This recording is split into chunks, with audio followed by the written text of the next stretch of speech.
I want to learn also. Is it because the shape is in front of the man alone?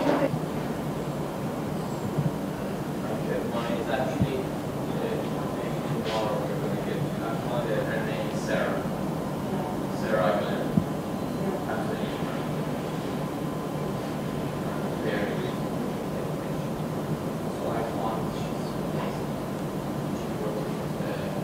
It depicts the Ottoman Sultan Mehmet the Conqueror, who of course is responsible for the conquest of Constantinople, and with him another figure, and we don't know, that it's one of the great mysteries about this painting, is that we don't know who this other figure is. There have been a few suggestions, for instance, that it's one of his 3 sons,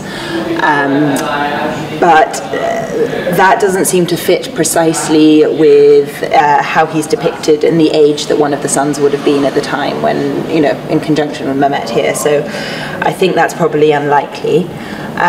Some other suggestions is that it might be a European dignitary. You see he's sort of very clean shaven. He doesn't have the beard that you might expect of an Ottoman man of his age and standing, etc. So that is a possibility. He's wearing sort of robes that are very Ottomans in style, but could be done in Venice in the sort of Venetian Ottoman sort of revival. But one of the strange things is that usually in a painting of the Ottoman Sultan, you wouldn't expect to have a secondary figure on the same sort of scale.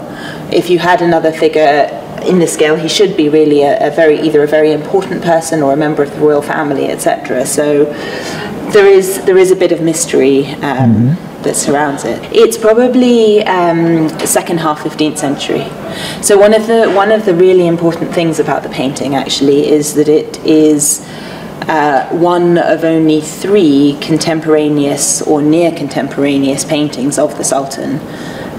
So although he's known as having been a great patron of the arts, and having commissioned artists like Bellini to paint many portraits of him, not very many are known, in part because I think his son Bayezid II went through a sort of a process of trying to eliminate that.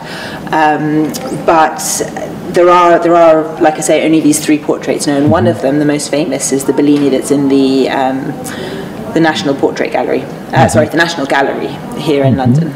So the painting, as I mentioned to you, it was bought in Sotheby's in 2015, and it's been in our vendor's hands since then. It's a private collection, an important private collection.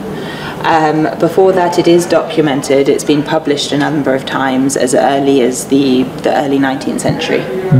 And what is the price expectation? So we valued it at £400,000 to £600,000. And we very much hope it will make somewhere within that region. So this is one of the highlights of our auction of Art of the Islamic and Indian Worlds, which will take place here in London on the 25th of June. So anything else you can add?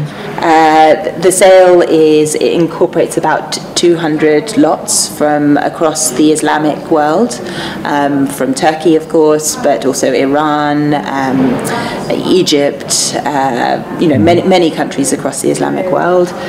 It will be a live auction here in London. First one? The first live auction since we've opened our doors again following the virus. And people will therefore be able to bid in the room, but also on the telephone or over the internet. It's got elegance, and you can see it's yes, the colors. And it's something the modern should be about. Yeah, so that's super. But when I see it's got I don't know because I don't know. So it's classic, you can see not a huge number, but when they do come up, because they're very like... I'm not me, I think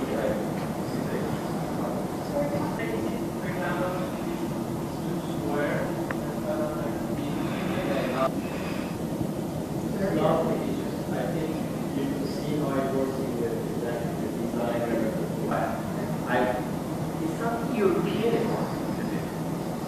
It's got a design of like the European, I don't know.